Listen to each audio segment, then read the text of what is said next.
Okay, we're working on a 2017 Nissan Armada.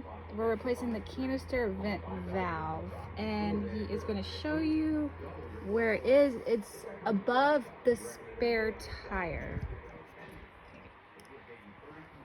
Yeah, it's like impossible to see, but it's up there.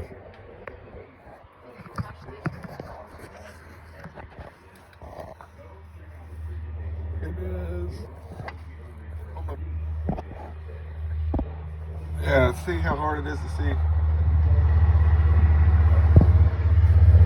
Anyway, there's a connector. One connector unplugs. Then the one evap hose, you just twist it and it'll come off.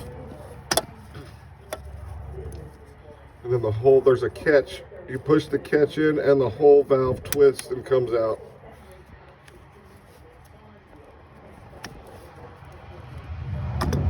And that's it.